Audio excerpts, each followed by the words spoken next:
tapis rouge, boiserie au mur et lustre en cristal, robe de princesse, échange de bagues, de baisers et balade en calèche au pays des châteaux de la Loire. Quoi de plus romantique? Et ces mariages à la mode de chez nous, les Chinois en raffolent.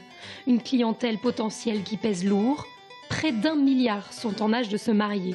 C'est ce constat que fait l'équipe municipale menée par Jean Germain dès 2005. Les premières noces romantiques voient le jour 2 ans plus tard et le succès est immédiat. Au lancement, on s'est retrouvé avec des télés de Chine, mais d'autres parties du monde. Alors évidemment, tout de suite, c'est passé sur CCTV. Il y a 4 chaînes de CCTV qui couvrent la Chine tout entière et un peu du Japon. Et on a eu des demandes incroyables, voilà. 335 mariages par an en moyenne pendant 5 ans. Un séjour à 3 000 €, clé en main, pour 10 jours en Europe, dont 2 à Tours, avec toujours le même rituel.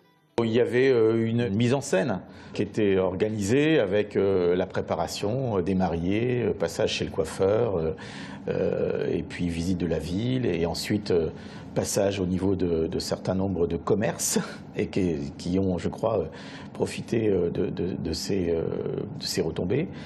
Et ensuite, bon, une cérémonie évidemment symbolique dans le cadre de l'hôtel de ville de Tours. Un marché juteux pour les commerçants de la ville, mais aussi pour les caves de Vouvray ou les châteaux. Et des retombées en termes de rayonnement de la ville. En 2010, Jean Germain va même célébrer des mariages au pavillon français de l'exposition universelle à Shanghai. Le pavillon français de l'exposition universelle de Shanghai en Chine vient d'accueillir son 5 millionième visiteur, ce qui en fait l'édifice français le plus visité au monde avant le Louvre et la Tour Eiffel. On vient même y célébrer des noces romantiques à la française, et d'ailleurs le maire de Tours, qui est habitué à accueillir des couples chinois dans sa ville, fait régulièrement le voyage pour aller là-bas célébrer des mariages sur le site de l'exposition. Quand vous avez la Tout France qui donne comme exemple la ville de Tours, quand vous avez peu à peu un nombre de Chinois de plus en plus important qui vient en Touraine, quand vous savez que la ville de Tours est connue à travers la Chine, pense qu'on peut parler quand même de retombées très positives. Les noces romantiques en Touraine, une recette jalousement gardée par Tours, si bien qu'elle va jusqu'à déposer la marque et vendre le concept à d'autres villes.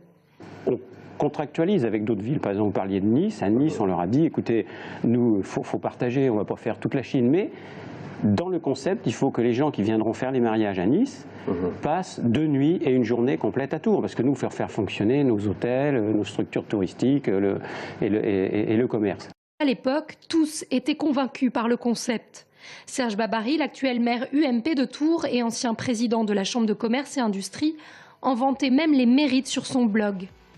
Des études ont d'ailleurs montré qu'en 2008, soit 1 an après le lancement des noces romantiques, le tourisme chinois avait augmenté dans la région, faisant son entrée dans le top 5 des nationalités d'origine des touristes. Mais à l'été 2011, une polémique éclate autour des frais de déplacement de la délégation qui s'était rendue à Shanghai. Et le conte de fées s'arrête net.